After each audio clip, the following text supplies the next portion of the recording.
the word that comes to mind is just resilience. Mm. I feel like in this life, we're constantly told what we should do, what we ought to do, what we can't do. For the most part, you grow up as a kid. I want to be an astronaut. I want to be a firefighter. I want to be a professional baseball player. I want to be a movie star. That's great, you know. And then you get into middle school, and then you get into high school, and then you get into college. It's like, okay, that's what do you actually want to do? You know, I'll go work for Deloitte, go work for, Right. you know, PwC, go work for one of these big companies. Which, again, nothing wrong with that. But it just reminded me of that because you hear about this so much with people who have these crazy medical complications, and they told you you can't lift anything over 40 pounds. Well, why not? What if you picked up a 45-pound barbell? Oh my God, I'm gonna die. Yeah. Like what? Yeah. Is that the weight that's gonna kill you by lifting Right. 45 pounds? You're never gonna run. You know, you're never gonna run again. You're never gonna do this again. Says who? Yeah. You know, says who? And you have given me a lot of confidence in just following your story and seeing that you didn't let what the doctors were telling you or what other people were telling you to do hold you back from living your the fullest human experience possible. Yeah. And I think for myself, there's just been a lot of uncertainty as I still haven't been diagnosed with anything yet. Tough. I go back to the doctor again tomorrow. I was there last week, and it's frustrating. But hearing your resilience, you ran a mile 31 days after having open heart surgery. You know, you're now doing all these amazing things. You're so dialed into becoming the healthiest version of yourself. I was looking at your post today about, you know, just tracking your data on Whoop, and it's not.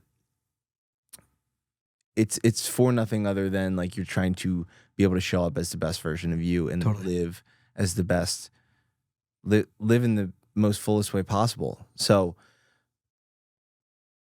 kind of backtracking a little bit, after you ran that mile, sounds like that was like game on for you. And then you went on and, you know, open heart surgery, beginning of the year, same year, you become the freaking David Goggins of putting on events. Right? So did that spark a trigger in you to like start taking action on some of these things that maybe were in the back of your head, or like, oh, you know, I could do this, or I want to do this, but you've been holding back a little bit? For sure. Like, what perspective did the open heart surgery and having this all happen to you, like what perspective did that give you over the past year? Yeah, that's a great question. And there's so much perspective.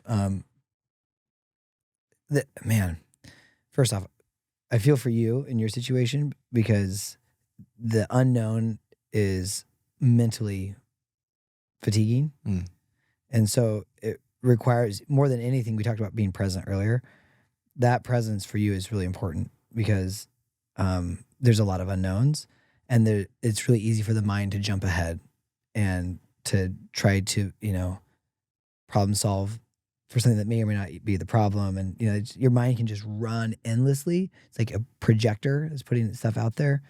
And I'm just proud of you for how you've adjusted and also become resilient. Like I talk about you a lot, and we have mutual friends, John Hickey and Dr. John.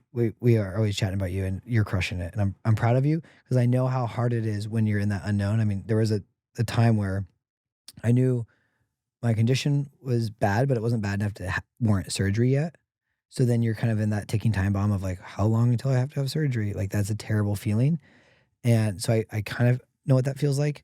But yeah, just keep rocking and keep being present for you. I mean, you're already doing a great job of it. You don't need to hear that, but I see you and I'm proud of you. Thanks, brother.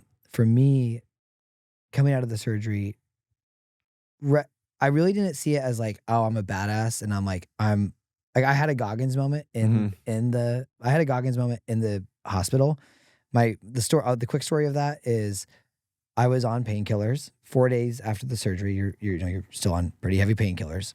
And I was getting terrible night sweats. Like I was like shivering uncontrollably, which really hurts when your sternum's been split open. And I was like, I have to stop shivering. Like, what's going on? And they're like, we think you're having a reaction to the drugs, to the narcotics. Mm-hmm. I'm like, well, then take me off. And they're like, Kurt, it's probably gonna hurt.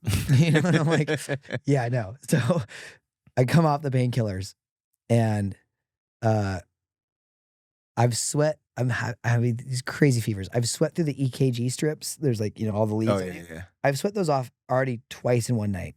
Right, and it's not even midnight. And the nurse comes in. I'm shivering uncontrollably. I'm angry, and she's like, "I think you have runaway pain." That's the term they use, is runaway pain, like where the pain is so bad, like you're just, And when I heard that, I was like, okay, well, like, can you do anything? She's like, I can give you a couple Tylenol. So I took a couple Tylenol, sweat through the leads 2 more times. At 4 a.m., I got up and I was like, I'm done with this. Like I'm done. Whatever's happening right now, the fever, I'm done. I took a shower which is like weird to do, like when I just had open heart surgery. So I took a shower in my little hospital room, got dressed, and I just sat in the bed with one little blanket over me. My room was freezing, but I didn't want to sweat anymore. I was like, I'm done with the fever. Whatever's happening, it's over. And I just sat there and I just waited for the sun to come up. And this is in the winter, so the sun doesn't come till like 7:50 or 8 a.m. And I just sat there in the darkness for hours waiting for the sun to come up. And that was my pain cave moment where I'm just like, I'm in it. And I'm mentally going to overcome all of this right now. And the sun came up behind the mountains, and it was the most glorious sunrise of my entire life. And I went home that day, and it was awesome. Like, it was just like so ridiculous. But the funny part was the cardiologist came in and was like, they didn't give you ibuprofen? And I'm like, no. And they're like, they said I couldn't have it. And they're like, that's for a different surgery. You can totally have ibuprofen. That would stop the fevers. And I'm like, are you kidding me? So it was completely unnecessary. Like, it's just the nurse screwed up. But it gave me that beautiful pain cave moment where I was able to like overcome. And that was like, that was the confidence unlock more than the running the mile. That night where I just chose to like, you literally, like, it's like the you can't hurt me. Like, I'm in so much pain right now. You can't hurt me more than this. And I'm just going to forge through this. So I go back to that often. Anytime I feel uncomfortable, I'm like, dude, this is nothing compared to, having the shivers and a fever when your chest has been cracked open.